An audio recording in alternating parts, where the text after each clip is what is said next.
بسم اللہ الرحمن الرحیم۔ اللہ رب العزت نے قرآن مجید فرقان حمید میں ارشاد فرمایا، فاللہ خیر حافظا وہو ارحم الراحمین۔ بس اللہ بہترین محافظ ہے اور وہ اپنے بندوں پر بہت زیادہ مہربان ہے۔ حضرات محترم، میں جو آپ کو واقعہ سنانا چاہتا ہوں وہ بڑا ہی قابل غور ہے۔ حضرت ذو النون مصری رحمۃ اللہ تعالی فرماتے ہیں کہ ایک دن میں اپنی سوچ میں ڈوبا ہوا دریائے نیل کے کنارے پر پہنچا تو میں نے دیکھا ایک بچھو دریا کی طرف آ رہا ہے۔ وہ جب دریا کے کنارے پہنچا تو وہاں سے ایک مینڈک نکلا۔ اس نے اس بچھو کو اپنے اوپر سوار کیا اور دریا کی دوسری کنارے کی طرف روانہ ہوا۔ تو حضرت ذو النون مصری فرماتے ہیں میں نے بھی ان کے پیچھے پیچھے دریا کے دوسرے کنارے کو عبور کیا۔ تو جب دوسرے کنارے پہنچا تو بچھو اترا اور دریا کے ایک طرف چلنا شروع کر دیا۔ تو دریا کی ایک طرف درخت تھا، اس درخت کے نیچے ایک نوجوان سویا ہوا تھا اور اس کے سینے پر ایک سانپ بیٹھا ہوا تھا اور اسے ڈسنا چاہتا تھا۔ تو وہ بچھو جو دریا کے دوسرے کنارے سے آ رہا تھا اس نے اس سانپ کو ڈس دیا اور وہ سانپ مر گیا اور وہ نوجوان محفوظ رہا۔ تو حضرت ذو النون مصری کے دل میں خیال آیا کہ یہ نوجوان اللہ کے ولیوں میں سے ہے، یہ ضرور اللہ کا ولی ہے۔ تو آپ نے ارادہ کیا کہ میں اس کے قدم چوموں۔ جب آپ اس کے قریب گئے تو اس کے منہ سے شراب کی بدبو آ رہی تھی اور ساتھ ہی شراب کی بوتل پڑی ہوئی تھی۔ تو آپ حیران ہوئے کہ اللہ رب العزت اس بندے کی بھی حفاظت فرماتا ہے جو شرابی ہے۔ تو آپ حیران تھے۔ غیب سے آواز آئی، اے ذو النون مصری، وہ ہے تو میرا بندہ، اگرچہ وہ گناہگار ہے، اگرچہ وہ شرابی ہے، اگرچہ وہ فاسق ہے تو وہ میرا بندہ۔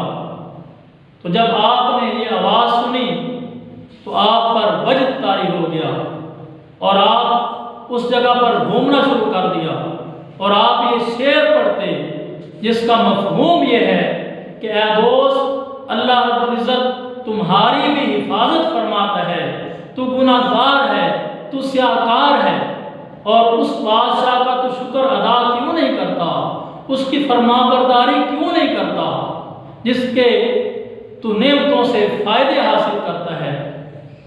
تو جب ٹھنڈی ہوا چلی، کافی دیر گزر گئی تو اس نوجوان نے آنکھ کھولی، وہ جاگ اٹھا تو اپنے سامنے اپنے پاس حضرت ذو النون مصری رحمۃ اللہ تعالی کو بیٹھا ہوا دیکھا۔ تو اس نے کہا، اے وقت کے امام، آپ میرے پاس بیٹھے ہیں۔ تو ذو النون مصری فرماتے ہیں میں نے کہا تو بتا تو کون ہے؟ تو اس شخص نے، اس نوجوان نے شراب کی بوتل کی طرف اشارہ کیا اور کہنے لگا میرا حال آپ کے سامنے ہے۔ تو حضرت ذو النون مصری فرماتے ہیں میں نے سانپ کی طرف اشارہ کیا جو مرا ہوا تھا۔ اس شخص نے سانپ کو دیکھا تو وہ کانپنے لگا۔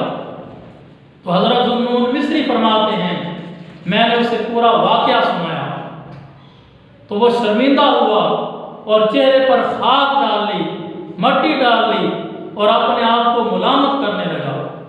پھر وہ جنگل کی طرف نکل گیا۔ اس نے عبادت کی، اللہ رب العزت کی بارگاہ میں توبہ کی، استغفار کی، اور وہ کہنے لگا اگر بروں پر اللہ رب العزت اس قدر مہربان ہے تو نیک بندوں پر وہ کیسا مہربان ہو۔ تو حضرات محترم، اس واقعے سے ہمیں یہ سبق ملتا ہے کہ اللہ رب العزت کی طرف سے اگر موت لکھی نہ ہو تو سانپ بھی کچھ نہیں کر سکتا، بخار بھی انسان کو نہیں مار سکتا، کورونا جیسی موذی مرض بھی انسان کو نہیں مار سکتا۔